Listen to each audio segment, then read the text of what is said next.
And we hit the University of Texas, the Horns, who, like a lot of others, hit the practice field today. Craig? Yes, here we are getting close to the end finally after an all summer long and really most of spring exercise down to the final three. And then I'm off to vacation, and maybe you'll see me again one day. Maybe you won't. We'll all solve that mystery here in a couple of weeks. But we'll be glad to get this done. And so let's get to it.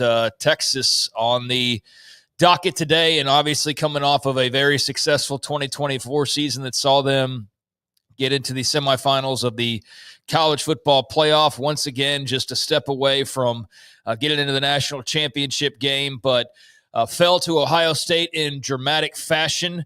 Had the big win over Arizona State in the Peach Bowl in overtime. Had to hang on by the skin of their teeth, basically, in that game.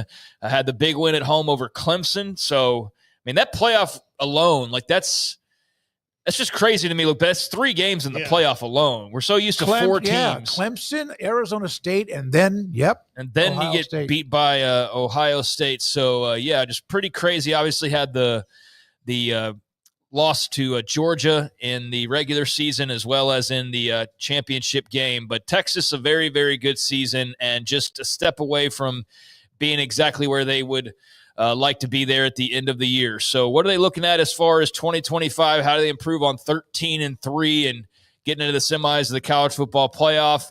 Well, that'll be more for a preview. As far as the schedule goes, here's what they'll have to contend with. Ohio State, again, right there out of the gates, this game in Columbus, Ohio on Saturday, August the 30th. So the way that they ended their season is how they will begin their season. So that's pretty unique and not something that we've seen all that often, if ever, in this exercise, except for, Ohio State, it wouldn't have been that way because Ohio State kept playing. So they didn't turn around and play their team. So maybe Texas is unique in that way. I don't know. But at Ohio State, it's a hell of a way to kick things off there in week 1. Then on September the 6th, get into the rest of their non-con. And for Texas, unlike a lot of these other SEC teams, they actually play all 4 of their non-cons at the front of their schedule. There's no SEC special in the back end in mid-November like there are for some other teams. There's no back and forth like there has been for a couple of teams we've done here recently. It's all 4 non-cons and then all 8 SEC games. So at Ohio State, then hosting San Jose State in week 2, hosting UTEP in week 3, and hosting Sam Houston in week 4. So they said, hey, we're playing Ohio State on the road. We're going to play whoever after that. And that's basically what they're doing because, they're not going to be all that threatened by any of those other 3 whatsoever. So they're either going to be 4-0 or 3-1 after the first month of the season. So to their credit, they don't play an SEC special late in the year. Yeah. And look, I kind of agree with their thing. Of all the things I would ever say terrible about the University of Texas that are all deserved.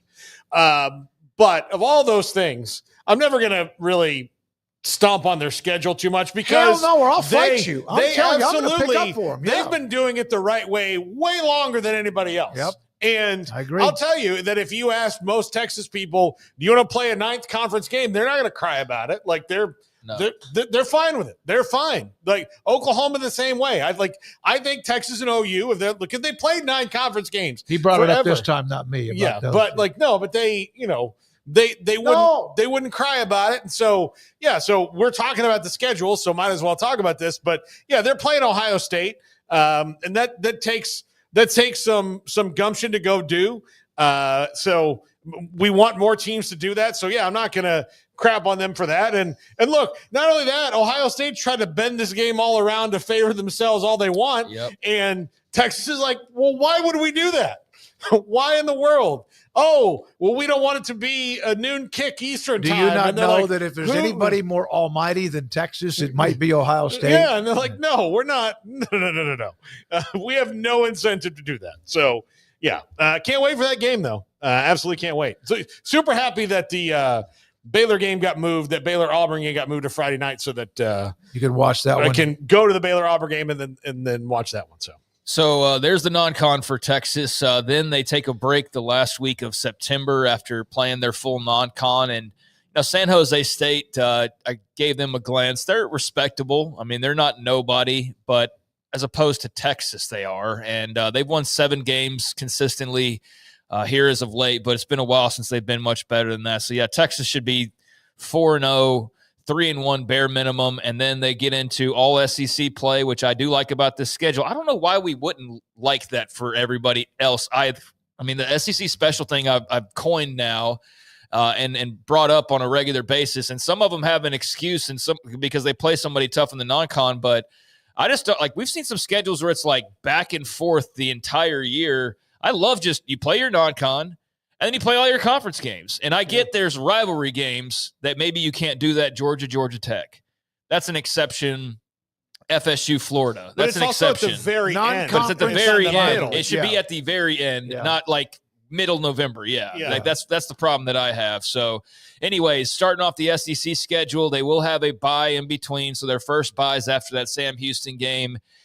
And then they head to the Swamp to take on Billy Napier and the Florida Gators on October the 4th. So trip to the Swamp for Texas. And I know we probably talked about it at some point in time, and maybe next year when I get more of a grasp on kind of what worked and what didn't with doing this segment, get into some of the more particulars as far as the fact that I believe this is only the second time Texas has ever gone to Gainesville, and it's the first time since 1940. Yep. So you're talking right as World War I's kicking off, basically, was the last time that Texas has been to the Swamp. So that's pretty cool. Then Oklahoma the following week, neutral site there in Dallas, real Dallas, not Arlington is Dallas or is rich.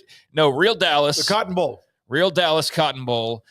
Then it is on the road to take on a Stoops, just not the one that they were nemesis with for so long, but his brother Mark and the Kentucky Wildcats. They're in Lexington.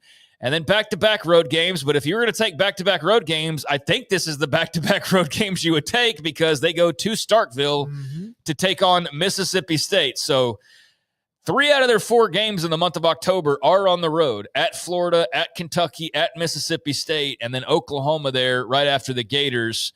And then one more week before they hit their second bye, they'll start the month of November, Saturday, November 1st, against Diego Pavia and Vanderbilt in Austin. So their first true SEC home game doesn't occur until November the 1st, which is very interesting.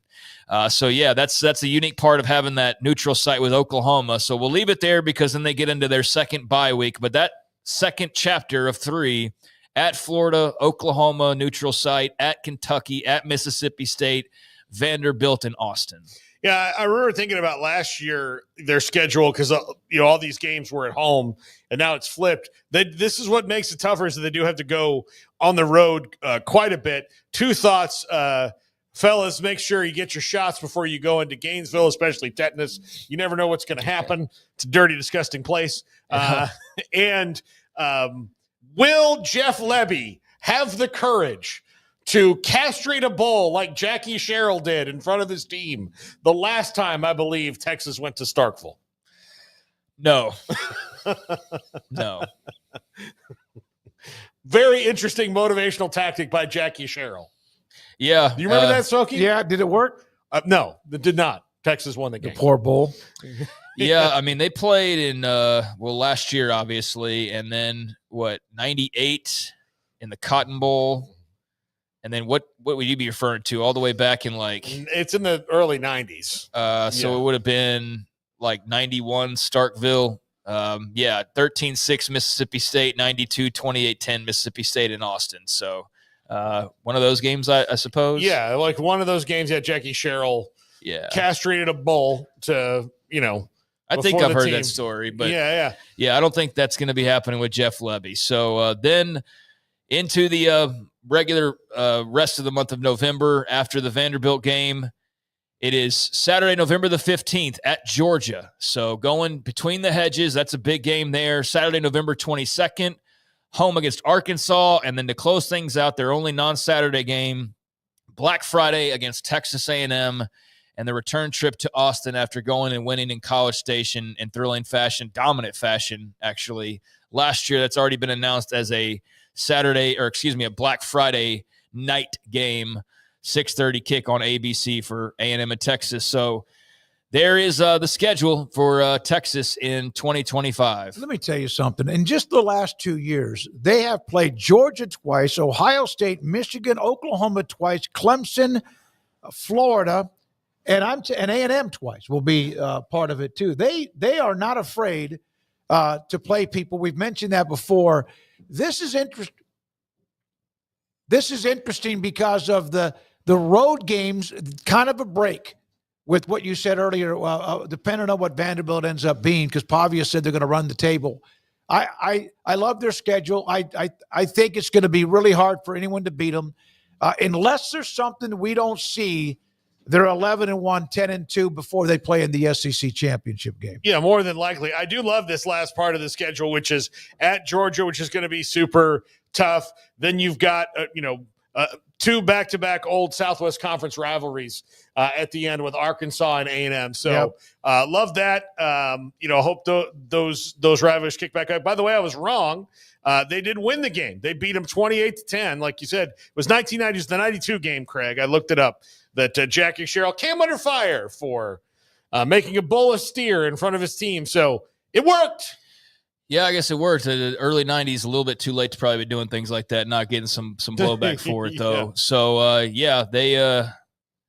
they are shaping up to be another great Texas team, but there are some potential challenges here.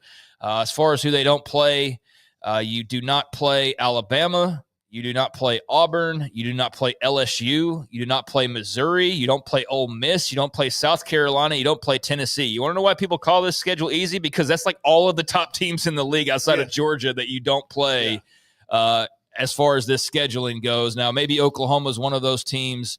But, yeah, I mean, as far as the most talked about teams, Tennessee, South Carolina, Ole Miss, LSU, Alabama, you don't play any of them, nor Auburn. So, I think that might work in your favor, but you're still getting some pretty good ones. So there is Texas in 2025 as they try to get back to the semifinals, at least for the third straight year, and obviously want to get past that sooner rather than later with old Sarkisian. But the Arch Manning show will start off in Columbus, Ohio, almost like God orchestrated that somehow or another. But that's where things will kick off. That's where it collides in Columbus at the Horseshoe. Last time they played there, 2005, and they won the game. Went on to launch them into the national championship run, eventually to beat with Vince Young's game against USC for the national title. Next year, Ohio State won at DK Royal Memorial Stadium. They have a weird thing of like playing each other in a bowl game and then playing each other. Like, didn't they play? Quan Cosby beat them on a pass against Ohio State at some point in a bowl game. And they like in the Rose Bowl. Like in the Rose Bowl. Yeah, they play. Yeah. I remember it's Quan's, career highlight there. Yeah, it really was. I mean, not that he didn't have others, but that's the signature one in his reel. Yeah. So if you replace the Kentucky, Vanderbilt, or Mississippi State game with someone like LSU or Alabama, then my Lord, then the algorithm flipped against you. Thank you, Craig. We have Texas A&M tomorrow, and Vanderbilt. We'll look at their